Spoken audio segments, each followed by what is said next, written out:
25% बच्चों ने, 20 तो हो गए होंगे, 25% ने तो दे दिया, बाकी बच्चे 75 पेपर आगे देंगे। क्योंकि सबकी एक, अगर आप इस समय ये देखते हो कि चलो पेपर में कौन से प्रश्न आए वो मैं रट लूं, इतना हमारा दिमाग है नहीं, तो इतना करना भी असंभव काम है। अब तो बस ये देखना है कि मान लो किसी का पेपर परसों है, तो उसे 2 दिन में क्या पढ़ना चाहिए भाई। इस पेपर में जो आया है वही रहेगा आंकड़ा, आगे पीछे एक दो आगे पीछे हो सकता है, बाकी आंकड़ा यही रहेगा। तो इस आधार पे हम ये देखेंगे कि आगे वाले में हमें क्या पढ़ना है, या फिर आगे कौन सा मैटर हम पढ़ें, इसकी मेरिट कितनी रह सकती है, लेवल कितना है, करंट के कितने आए, ज्योग्राफी के कितने आए, हिस्ट्री के कितने आए, ये एनालिसिस है। और जिसका शाम को पेपर है वो अपना दिमाग खराब न करें, कुछ नहीं है, राम भरोसे है। अब पेपर दे के आओ आराम से, अच्छा ही होगा, आपको अच्छी तैयारी की है तो आपका अच्छा होगा। क्योंकि शाम के शिफ्ट वाले अपना दिमाग, क्योंकि अब आपके पास समय भी नहीं है, हो सकता है आप सेंटर के आगे खड़े हो, तो मैं नहीं चाहता कि सेंटर के आगे खड़े और कोई ऐसी बात मुंह से निकल जाए, आपका दिमाग खराब हो जाए, आपका मन करे चलो 2 गाड़ी दे के अंदर चलते हैं। तो नहीं, वैसे नहीं है, पेपर एवरेज पेपर है, कोई गाली देने वाला पेपर नहीं है, जिसने ठीक ठाक तैयारी की है।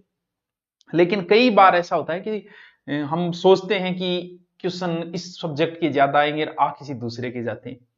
कई बार सोचते हैं मैथ को हल्के में ले लिया, मैथ के क्वेश्चन ज्यादा आ गए, साइंस को किसी ने हल्के में ले लिया होगा, साइंस के क्वेश्चन ज्यादा आ गए। पेपर में हमें पता, क्योंकि पेपर आपको फेल करने के लिए लिया जा रहा है, 16 से 17 लाख लोग बैठे हैं इसमें, पोस्ट 5,000 है लगभग, तो बाकी को तो फेल करना है ना। तो उसे पता है कि बच्चा पढ़ क्या रहा है और मुझे क्या देना है, बस यही आंकड़ा है।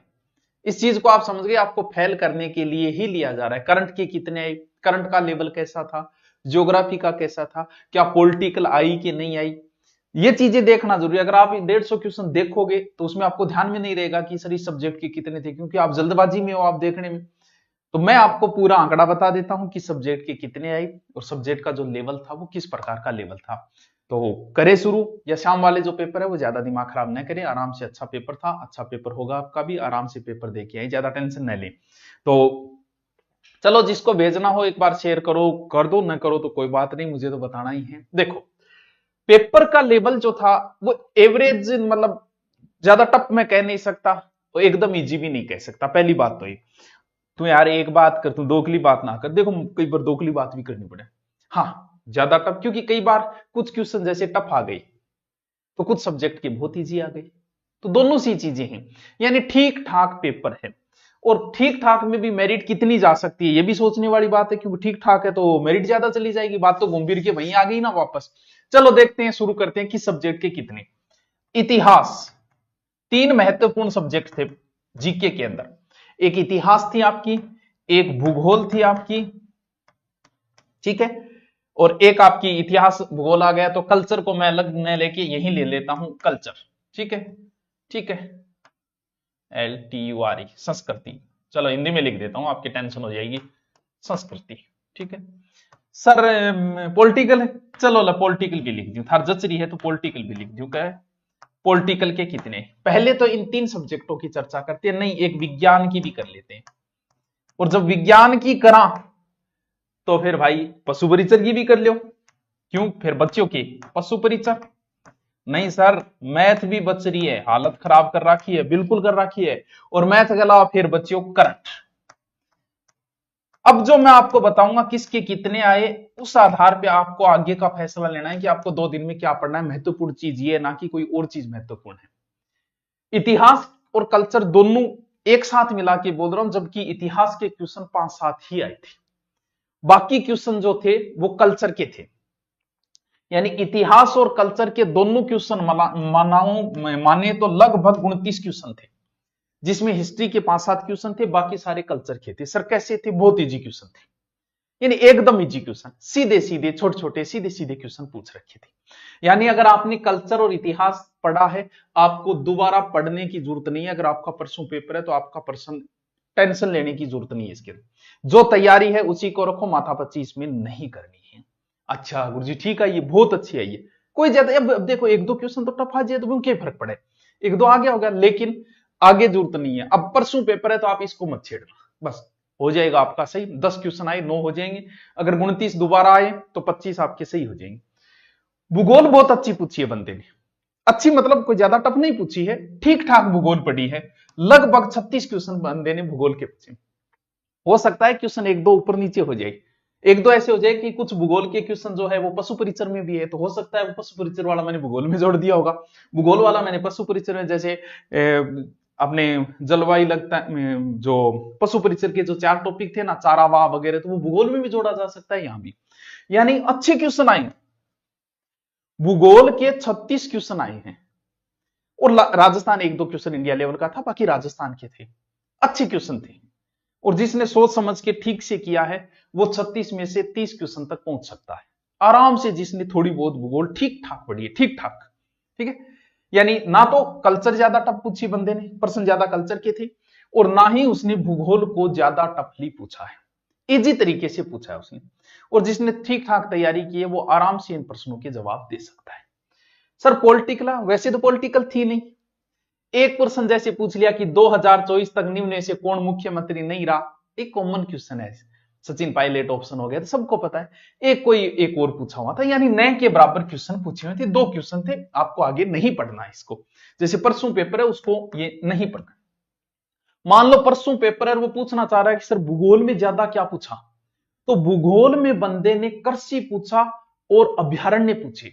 अगर आगे आप पढ़ना चाह रहे तो कृषि कृषि नहीं पढ़ो तो कोई बात नहीं, एक तो जनसंख्या और एक अभ्यारण्य, इन 2 टॉपिकों को जरूर पढ़े। जिसका कल पेपर है वो भी पढ़े, और जिसका परसों पेपर है वो भी भूगोल के और कुछ नहीं पढ़ पाए वो तो जनसंख्या टॉपिक और अभ्यारण्य टॉपिक, यानी वन संपदा, अभ्यारण्य पूरा वन संपदा, इन दोनों टॉपिकों से उसने अच्छे क्वेश्चन पूछे थे। तो इन दोनों टॉपिकों को परसों बंदा जरूर तैयार करे, थोड़ा सा देख ले, 2 टॉपिक आपके नोट्स बने हुए होंगे, नहीं है तो हम डाल देंगे भी, क्या बात है। तो इन दोनों को अच्छे से आप पढ़े। आपके कमेंट में बाद में देखूं, करंट में आ जाता है वो, हाँ करंट को मान ले, करंट में बताऊंगा करंट का कितना क्वेश्चन है, ठीक है। विज्ञान, भाई साहब बहुत अच्छे क्वेश्चन पूछे बनते, यानी वो हो सकता है विज्ञान के 1-2 क्वेश्चन, पशु परिचर और पशु परिचर दोनों सेम सी बात है, पशु परिचर विज्ञान के सी टॉपिक थी, भी वो पशुओं के बारे में पूछ रही है तो टॉपिक चाहे विज्ञान में जोड़ दो चाहे इधर जोड़ दो। विज्ञान के लगभग बंदे ने 27 क्वेश्चन पूछे और पशु परिचर के लगभग 14, तो हो सकता है पशु परिचर के 17 हो तो इधर से माइनस हो जाएंगे, दोनों मिला के कितने हो गए 27, 10, 37, 38, 39, 40, 41, यानी दोनों मिला के लगभग 40 क्वेश्चन। अच्छी साइंस पूछी है, 10वीं लेवल तक की थी, और 10वीं लेवल तक की बुक में भी सारे क्वेश्चन मिल जाएंगे।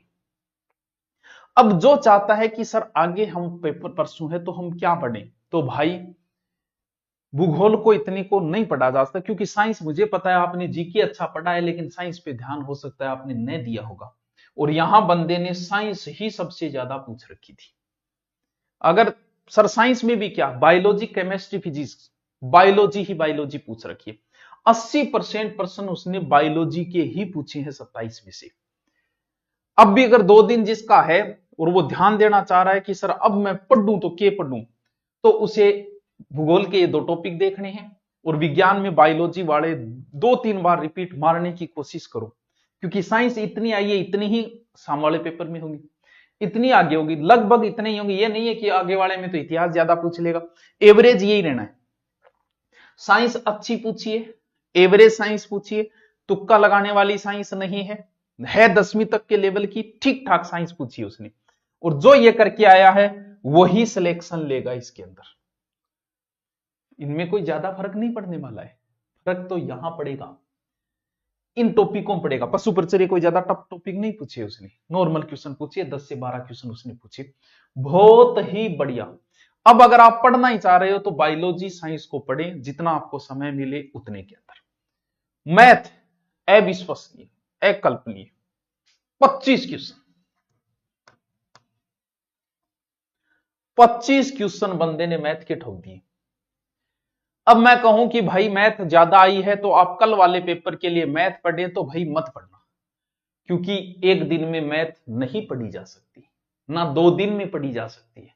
तुम्हें अगर मैथ आ रही है तो ही तुम कर पाओगे। अब 2 दिन के लिए मैथ को न छेड़ा जाए, क्या कर लोगे, पढ़ लोगे क्या, नहीं पढ़ पाओगे, नहीं कर पाओगे।